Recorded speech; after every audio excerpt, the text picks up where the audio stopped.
Hello दोस्तों, स्वागत है आपका पीबी एजुकेशन सिस्टम में। आज मैं फिर आपके सामने उपस्थित हूँ सीटेट से रिलेटेड बहुत ही इंपॉर्टेंट क्वेश्चंस को लेकर। तो आज जो हम क्वेश्चंस के बारे में बात करेंगे वो आपकी सीडीपी से लिए गए हैं। तो आज सीडीपी के हम 10 क्वेश्चन के बारे में बात करेंगे और इन 10 क्वेश्चन में आपका कितना क्वेश्चन सही होता है फ्रेंड्स, वो ज़रूर बताएं। ठीक है, आई होप आप सभी लोग बहुत बढ़िया होंगे, पॉजिटिविटी से भरे हुए होंगे और आने वाले आपकी आगामी परीक्षाओं के लिए आप पूरी तरह से मेहनत से लगे हुए होंगे। और आप सभी जितना भी एग्ज़ाम देने जा रहे हैं या जो भी आप चाहते हैं वो आपको मिले, आप सभी एग्ज़ाम में सक्सेसफुल हो, उसके कामना करते हुए चलिए वीडियो की शुरुआत करते हैं। ठीक है, तो पहला क्वेश्चन देखते हैं फ्रेंड्स कि पहला क्वेश्चन है क्या। ठीक है ना, पहले क्वेश्चन। और फ्रेंड्स मैं आपको बता दूं कि इसके पहले मैंने बहुत सी वीडियोज़ अपलोड कर ली है, वो हिंदी है, सीडीपी, ईवीएस, मैंने सभी क्वेश्चंस को बहुत ही डिटेल में बात करी हुई है। और सीटेट के लिए ही बहुत इम्पॉर्टेंट जो क्वेश्चंस हैं बस वही सेलेक्ट करके मैं डेली लेती हूँ, ताकि जब भी वो क्वेश्चंस आपके कभी न कभी नज़र में आएँ तो आप एक बार अगर रिविजन करे रहेंगे तो उन चीज़ों को आप हल कर लेंगे उस टाइम पे, एग्ज़ाम के टाइम पे। ठीक है फ्रेंड्स, तो चलिए बात करते हैं पहले क्वेश्चन की। पहला क्वेश्चन है कि मानव मस्तिष्क क्रियाओं का परीक्षण किस यंत्र द्वारा किया जाता है। ठीक है, किस यंत्र द्वारा किया जाता है? फ्यूमोग्राफ, इलेक्ट्रोमियोग्राफ, इलेक्ट्रोएन्सेफेलोग्राम, इनमें से कोई नहीं। तो ऑप्शन सी देख के लग रहा है कि इनमें से कोई नहीं तो होगा नहीं, तो इसको पहले ही कट कर देते हैं। ठीक है, तो जो मस्तिष्क की क्रियाओं पर परीक्षण जो होता है वो किस यंत्र के द्वारा होता है, तो वो है आपका इलेक्ट्रोएन्सेफेलोग्राम। ठीक है, इसके द्वारा ही आपके मस्तिष्क में जो न्यूरॉन है उनकी क्या गतिविधियां हैं उन पे हम नज़र रखते हैं ना, कि मतलब मस्तिष्क में क्या प्रॉब्लम है, पूरी मस्तिष्क की जानकारी हम इलेक्ट्रोएन्सेफेलोग्राम से ले सकते हैं। ठीक है फ्रेंड्स, अब बात करते हैं, ये रहा आपका आंसर। बात करते हैं और अदर ऑप्शंस की। तो जो इलेक्ट्रोमियोग्राफ है इसकी भी एक विशेषता है, ये भी एक प्रकार का यंत्र है जिसका यूज़ किया जाता है मांसपेशियों के जांचने में। ठीक है, मांसपेशियों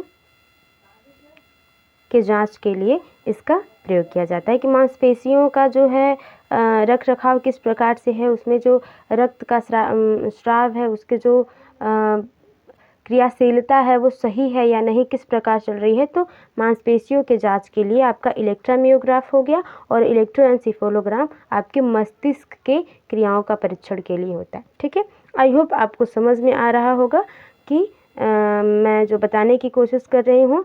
जब भी आए इलेक्ट्रोएन्सेफेलोग्राम, तो सेफेलोग्राम जब आएगा तो सेफोलो आप समझ रहे हैं मस्तिष्क का एक भाग है। ठीक है, तो सेफेलोग्राम मस्तिष्क से इसको जोड़ लीजिएगा और इलेक्ट्रोमियोग्राफ जो है वो आपका मांसपेशियों से।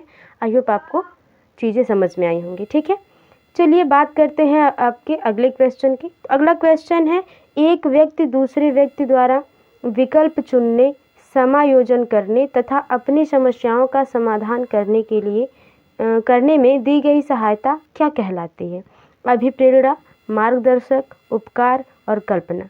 अब देखिए फ्रेंड्स, अब क्वेश्चन को हम कहते हैं सीटेट में, बस आप क्वेश्चन समझ लीजिए, आप आंसर खुद ब खुद ढूंढ लेंगे अगर आप थोड़ा सा भी कहीं से नोट पढ़े हुए हैं तो बस, क्योंकि सीडीपी में बहुत ही बेसिक सी चीज़ें पूछता है। यदि आपने बस मनोवैज्ञानिकों के जो मनोवैज्ञानिकों के सिद्धांत देख लिए, उनके नाम जान लिए, वो कहाँ से लीड करते हैं ये जान लिया आपने, और सभी सिद्धांत को बखूबी एक बार रिवीजन कर लिया आपने, तो सीडीपी कुछ नहीं है फ्रेंड्स। ठीक है, तो कह रहा है एक व्यक्ति है जो दूसरे व्यक्ति की हेल्प करता है उसकी किसी भी चीज़ में। ठीक है, तो वो क्या होता है? कोई समस्या हो गई, उस प्रॉब्लम होगी, उसको सॉल्व करने के लिए। ठीक है, या किसी वातावरण में ढलने के लिए। ठीक है, या जैसे एक बच्चा होता है छोटा सा, वो पहली बार स्कूल जाता है तो टीचर क्या करता है? टीचर क्या होता है बच्चे के लिए? क्या वो अभिप्रेरणा होता है? वो तो अभिप्रेरणा देता है ना, उपकार नहीं करता है कोई। अब कहने का मतलब है फ्रेंड्स, यदि हम आपकी थोड़ी सी हेल्प कर दी तो क्या हम वो उपकार कर दिए? बिल्कुल, हमारे सामाजिक क्रियाओं में उसको उपकार के नाम से जाना जाता है। लेकिन आप सीडीपी जो शिक्षा मनोविज्ञान है उसके हिसाब से सोचिए तो आप उपकार और कल्पना तो बिल्कुल ही गलत है, इसको हम ऑप्शन लगा ही नहीं सकते ना। अभिप्रेरणा उसे कहते हैं जिसको सुनकर या समझकर हम अंदर से मोटिवेट हो जाते हैं। किसी चीज़ में रुचि नहीं होती है या कम रुचि होती है तो उसमें हमारा इंटरेस्ट ज़्यादा हो जाता है, उसमें रुचि हमारी ज़्यादा हो जाती है। अभिप्रेरणा का ये मतलब है। और अभिप्रेरणा के बारे में मैंने डिटेल में बात करी है इसके पहले, जस्ट जो वीडियो है इसके बाद की जो इसके पहले ही पड़ी हुई है, वो उसमें मैंने अभिप्रेरणा और बहुत से नियम्स के बारे में बताए हैं कि अभिप्रेरणा को किसने दिया है, क्या है, किस लिए है, मैंने पूरा से डिटेल में बात करी है। ठीक है, तो जब कोई व्यक्ति दूसरे व्यक्ति की हेल्प करता है तो क्या होता है, मार्गदर्शक होता है। जैसे एक छोटा सा बच्चा जब स्कूल में जाता है तो शिक्षक एक क्या है, मार्गदर्शन करता है बच्चे का कि बेटा आपको इस प्रकार से रहना है, इस प्रकार से चलना है, आप स्कूल में हो, आपको जो है औपचारिक तरीके से रहना है, अनौपचारिक तरीके से नहीं रहना है। आई होप आपको औपचारिक और अनौपचारिक का मतलब पता होगा। अगर नहीं पता है फ्रेंड्स तो आप ज़रूर CDP के मैंने बहुत से वीडियोज़ अपलोड करे हैं, आप जाके उनको देखिए यदि आप इंटरेस्टेड हो तब। ठीक है फ्रेंड्स, चलिए अगला क्वेश्चन देखते हैं। उद्देश्यों की दृष्टि से उद्देश्यों की दृष्टि से कौन सा शिक्षण का एक प्रकार नहीं है। अब देखिए नेगेटिव वाला है तो सबसे पहले नेगेटिव को हम कर लेंगे अंडरलाइन और इसके भाई भाई को ढूंढेंगे। ठीक है, ज्ञानात्मक शिक्षण मतलब यहाँ नहीं है तो यहाँ भी नेगेटिव होना चाहिए, वही ऑप्शन हम करेंगे। ठीक है, ज्ञानात्मक शिक्षण, भावात्मक शिक्षण, क्रियात्मक शिक्षण या कलात्मक शिक्षण। तो उद्देश्य की दृष्टि से हमारा जो उद्देश्य होता है, पर्पज होता है, उसके नज़रिए से देखा जाए तो किस प्रकार के शिक्षण होते हैं। ज्ञानात्मक होते हैं, बिल्कुल ज्ञानात्मक होते हैं कि हम क्या करते हैं, जो है कोई भी चीज़ सीखते हैं तो ज्ञान के लिए ही सीखते हैं, तो ज्ञानात्मक हुआ। भावात्मक इसलिए होता है क्योंकि कहीं न कहीं संवेगों से सारी क्रियाएं हमारी जुड़ी हुई होती हैं। आपके मैकडूगल साहब कहते हैं कि जो हमारा संवेग है, यानी कि जो हमारी मूल प्रवृत्तियां हैं, यानी कि जो हमारा गुस्सा है, प्रेम है, ये सारे जो व्यवहार हम कर रहे हैं, जो ये सारी आंतरिक क्रियाएं हैं हमारे अंदर, उनका कहीं न कहीं उद्देश्य होता है किसी चीज़ का। जैसे अब बाई चांस कोई ऐसा आराम से बैठा है और अचानक आप पे गुस्सा नहीं कर सकता, कोई रीज़न होगा गुस्सा करने का तभी कोई गुस्सा कर सकता है ना। तो ये क्या है, उद्देश्य है। तो भावात्मक भी हो जाएगा आपका, क्रियात्मक भी होगा, बिल्कुल ही क्रियात्मक हो गया क्योंकि हम कोई काम करके ही किसी चीज़ को सीख पाते हैं। तो लर्निंग बाय डूइंग ना, आप करके ही किसी काम को सीख सकते हैं, सुन के भी किसी काम को सीखा जा सकता है फ्रेंड्स। लेकिन ऑप्शंस में जो है उसके हिसाब से हम बात करेंगे तो ये तीनों ही आपके ऑप्शन हो जाएंगे, सही हैं। और इसमें पूछा है नेगेटिव, इसमें नेगेटिव है आपका कलात्मक शिक्षण। कलात्मक शिक्षण जो होता है वो उद्देश्य की दृष्टि से कोई शिक्षण नहीं होता, ऐसा आपके मनोवैज्ञानिकों का मानना है। ठीक है, चलिए फ्रेंड्स बात करते हैं अगले क्वेश्चन की।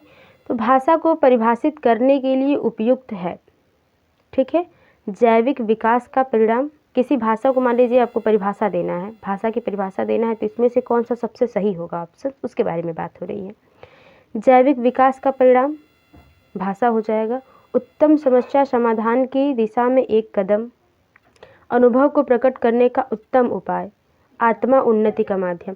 तो आत्मा उन्नति का माध्यम करने के लिए हमें भाषा की ज़रूरत है क्या? बिल्कुल नहीं।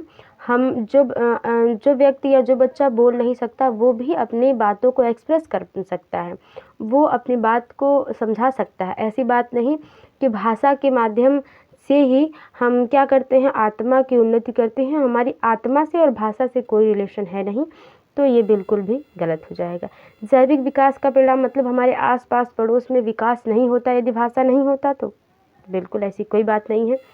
जब पृथ्वी पे पहली बार मानव आए थे तो उन्हें बोलना नहीं पता था कि कैसे बोला जाता है। क्या उनकी भी कोई भाषा रही होगी? नहीं, वो इशारों में बात करते थे, सांकेतिक भाषा थी उनकी। ठीक है ना। तो ये जो भाषा आप जैविक विकास का है, क्या भाषा नहीं थी तो क्या विकास नहीं हुआ? क्या हमारे पूर्वज नहीं बोल पाते थे तो क्या वो विकसित नहीं हुए? आज उन्हीं के विकसित होने से ये जो आधुनिक युग है तो है। तो ये आपका भी गलत हो गया। उत्तम समस्या समाधान की दिशा में एक कदम, मतलब कोई समस्या होगी तभी हम भाषा सीखेंगे, वरना भाषा सीखेंगे ही नहीं। तो आप समझ रहे हैं कि तीसरा ऑप्शन सबसे सही हो जाएगा कि अनुभव को, जो हम सीखे हैं, जो हमारे पास मन के जो भाव हैं, उनको व्यक्त करने के लिए भाषा का हम यूज़ करते हैं, भाषा का प्रयोग हम करते हैं। ठीक है, तो अनुभव को प्रकट करने का उत्तम उपाय क्या है? भाषा है। ठीक है, सबकी अलग अलग भाषा होती है हर जगह की। हमारे इंडिया में क्षेत्रीय भाषा है, माध्यमिक राष्ट्रीय भाषा है, राजकीय भाषाएं हैं, ठीक है। तो बहुत सारी इस तरह भाषाएं हैं। चलिए फ्रेंड्स, बात करते हैं अगले क्वेश्चन की। अगला क्वेश्चन है आपका, बालक में सामाजिकरण के विकास का मुख्य उद्देश्य क्या है? ठीक है, सामाजिकरण के विकास की बात हो रही है, सोशलाइजेशन की। व्यक्तिगत समायोजन की वृद्धि।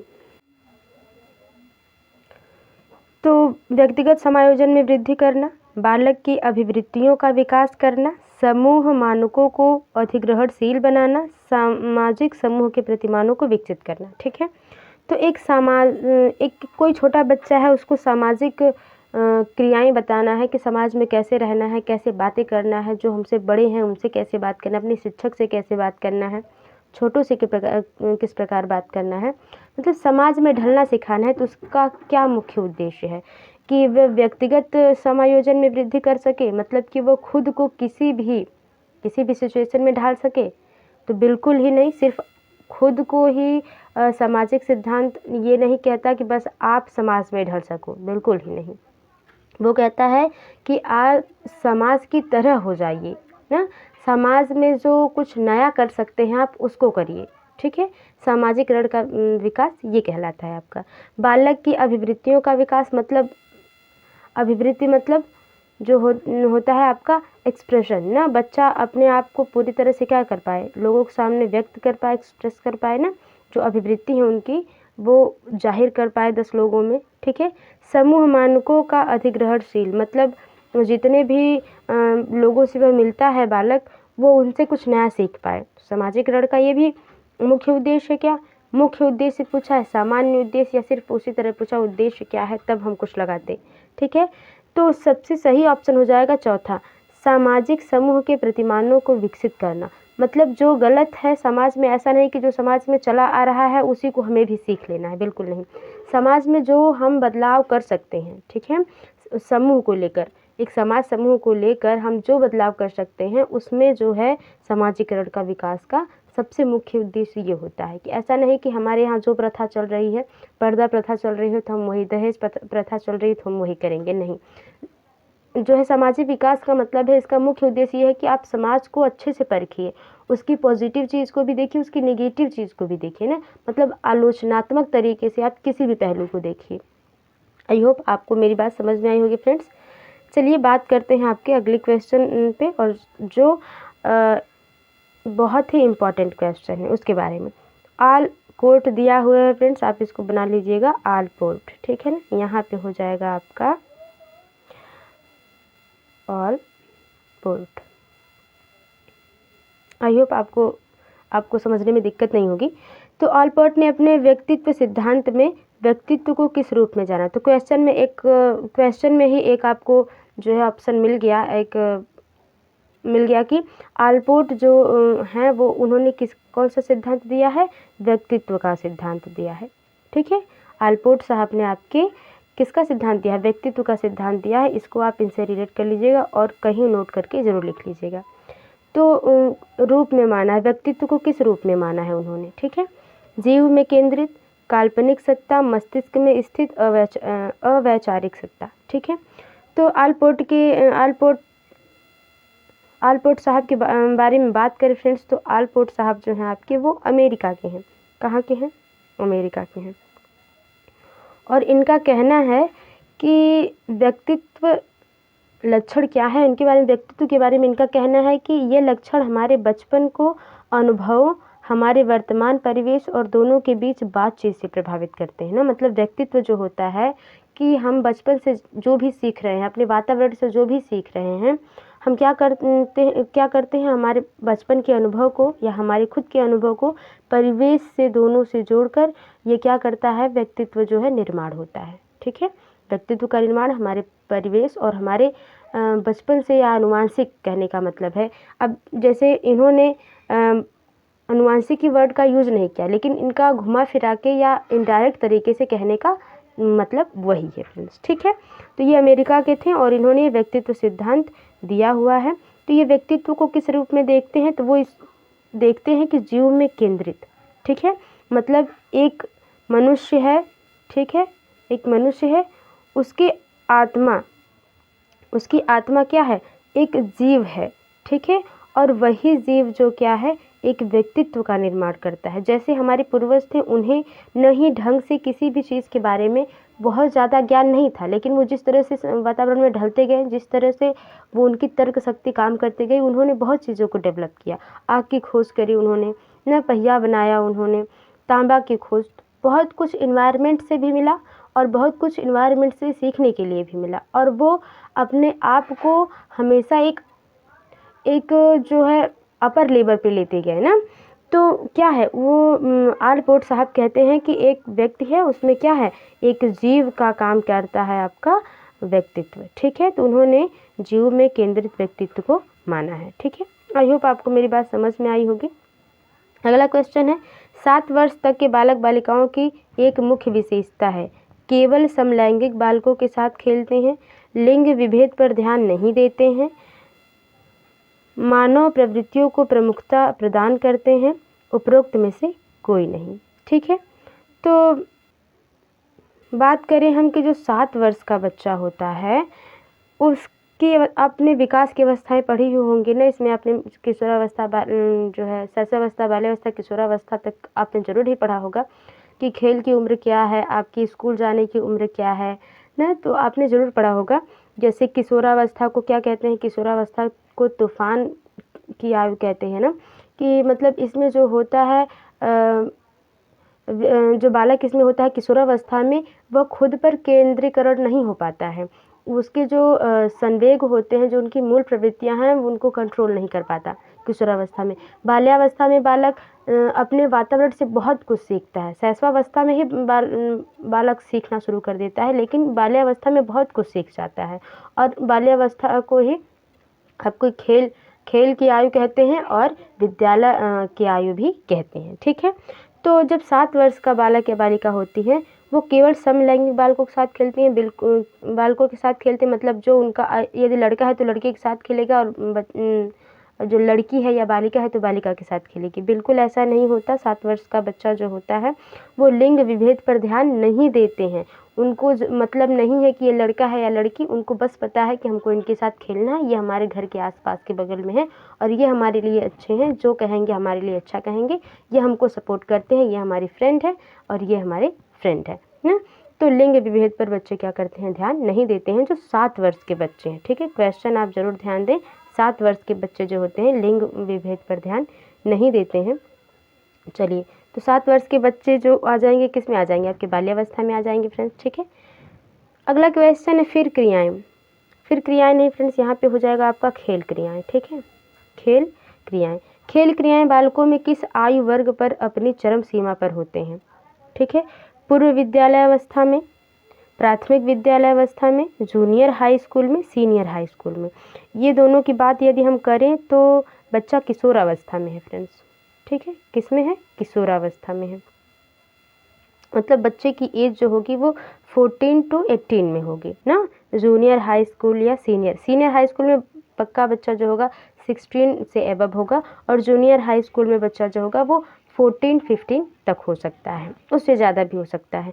तो खेल क्रियाएं किस बालक में किस आयु में बच्चे खेलना ज़्यादा पसंद करते हैं, कहने का मतलब ये है। ठीक है, तो बात करें हम कि पूर्व विद्यालय अवस्था में जो शैशवावस्था होती है बच्चे की, जैसे बहुत बच्चा छोटा होता है तो उसे कुछ ये नहीं होता कि हमें समूह में खेलना है, बच्चा अकेले भी खेल लेगा। ये क्वेश्चन क्या कह रहा है, आयु वर्ग में खेलता है, मतलब अपने सहपाठियों के साथ खेलना, समूह में खेलना पसंद करता है। ठीक है, तो पूर्व विद्यालय अवस्था बिल्कुल नहीं होगी। प्राथमिक विद्यालय अवस्था की बात करें 1 to 5, तो 1 to 5 बच्चे क्या होते हैं, किसी के भी साथ खेल लेते हैं, वो समूह में नहीं रहेगा, तभी बच्चा अकेले भी, आप देखे होंगे जो 7 to 8 ईयर के बच्चे होते हैं वो अकेले भी अपने मन को बहला लेते हैं खेल खेल में। ज़रूरी नहीं कि उनके साथ सहपाठी हो उनका या कोई दोस्त हो उनका ना। लेकिन जब जूनियर हाई स्कूल की बात करते हैं, 8-9 की बात करते हैं, तो बच्चा समूह में खेलना ज़्यादा पसंद करता है, अपने आयु वर्ग के बच्चों में खेलना ज़्यादा पसंद करता है अकेले की अपेक्षा। ठीक है, मतलब उसको घूमने भी जाना है, अगर उसको दुकान भी जाना है, मार्केट भी जाना है, तो किसी न किसी अपने सहपाठी को साथ लेके जाएगा। ठीक है, तो आई होप आपको समझ में आ रहा होगा कि खेल क्रियाएं सबसे ज़्यादा किस आयु में होती हैं, जूनियर हाई स्कूल स्तर पर, मतलब कि आप 12 से 15 ईयर की एज को बच्चों को ले लेते हैं। जब किशोरावस्था में हम जाते हैं तो बहुत ही तनाव उस टाइम में किशोरावस्था में होता है, क्योंकि बच्चे कुछ क्लियर नहीं कर पाते लोग ना किशोरावस्था में। चलिए फ्रेंड्स, अगला देखते हैं क्वेश्चन 9।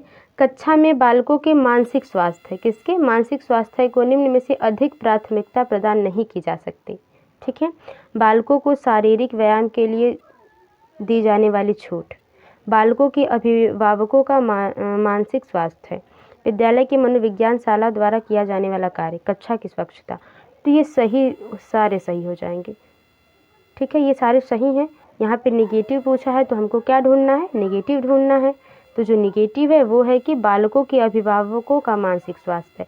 बच्चा हमारे यहाँ पढ़ रहा है, हम बालक के अभिभावक से हमें क्या मतलब है, हमें उसके बैकग्राउंड से मतलब नहीं है, हमें बस बच्चे को एक अच्छा नागरिक, अच्छा व्यक्ति बनाना है।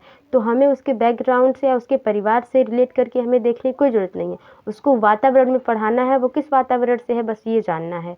बच्चा किस फैमिली से बिलोंग करता है उसे हमसे मतलब नहीं है। ठीक है, और अभिभावक की मानसिक योग्यता स्वास्थ्य का हम जिम्मेदारी नहीं ले सकते। एक शिक्षक जो है मार्गदर्शक सिर्फ होता है बच्चे का। ठीक है, आई होप आपको मेरी बात समझ में आई होगी।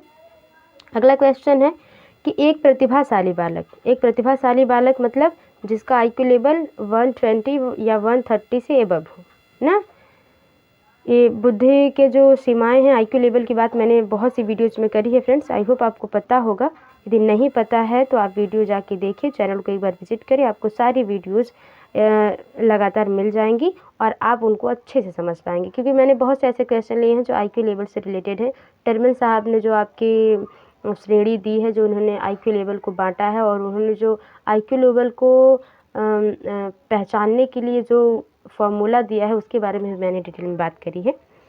चलिए, क्या है कि एक प्रतिभाशाली बालक आपके द्वारा दिए गए कार्यों में बिल्कुल रुचि नहीं ले रहा है ना, मतलब डिमोटिवेट हो गया, जैसे हम लोग सभी लोग हो गए थे जब एग्ज़ाम की डेट नहीं आ रही थी, जब फॉर्म नहीं आ रहे थे सीटेट यूपीटेट के, तो कितने हम डिमोटिवेट हो गए थे। तो वही बात है कि कितना भी प्रतिभाशाली बालक हो, यदि उसमें प्रॉब्लम्स हैं तो वो प्रॉब्लम क्रिएट करता है बच्चे की मानसिक स्थिति पर। तो बिल्कुल रुचि नहीं ले रहा है, ऐसी स्थिति में आप क्या करेंगे एज ए शिक्षक या एज ए टीचर, आप क्या करेंगे उस डिमोटिवेट बच्चे के लिए? उसे मनपसंद कुछ भी पढ़ने की सलाह देंगे, मतलब जो भी उसका मन है वो पढ़ सके।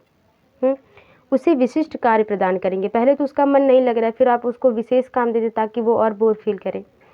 उसे आगामी कक्षा के कार्य संपादन का भार सौंपेंगे, मतलब आने वाली जो कक्षा है उसकी, मतलब 9th में बच्चा है या 4 में बच्चा है, 5 में जाने वाला है, तो 5 के लिए उसको तैयार करें। खुद बच्चा पहले से डिमोटिवेट है, वो आपकी चीज़ों को समझने का प्रयास नहीं कर पाएगा।